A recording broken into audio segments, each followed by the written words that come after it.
આ વખતે લગભગ ઇન્ડિયન ઓશન ડાયપોલ આઈઓડી પોઝિટિવ રહેવાની શક્યતા રહેશે, પરંતુ ઇવોલ્યુશન અલ નિનોનો ભય જાય છે.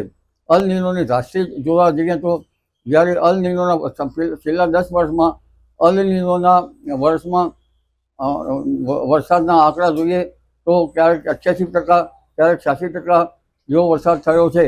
એટલે હવે લગભગ આઈઓડી પોઝિટિવ રહેવાની શક્યતાના કારણે અને મેડિન જુનિયર ઓસિલેશન એમ જેવો એક એટમોસ્ફેરિક વેવ જુલાઈમાં આવવાના લીધે અને ઓગસ્ટમાં પણ ઇન્ડિયન ઓશન ડાયપોલ પોઝિટિવ રહેવાની શક્યતાને લીધે વરસાદ તો થશે, પરંતુ તે બધામાં વરસાદની અંદર ઇન્ડિયન ઓશન ડાયપોલ કે પછી જેટ ધરાવ હોય બધા જ ઉપર અલ નિનોની અસર થવાની શક્યતા રહેશે.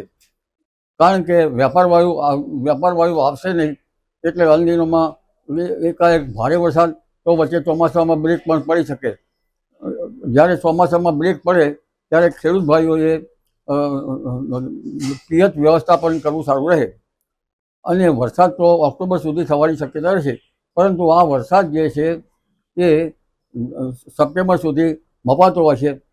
અને અલ નિનોની અસરની ધાસ્તીના કારણે ચોમાસું 90% અને સેન્ટ્રલ ભારતમાં, મધ્ય ભારતમાં અલ નિનોની અસર વધુ જોવા મળશે. તો કેટલાક ભાગમાં 86%, કેટલાક ભાગમાં 88%, કેટલાક ભાગમાં 90%, પછી કોઈ ભાગમાં 92% રહી શકે.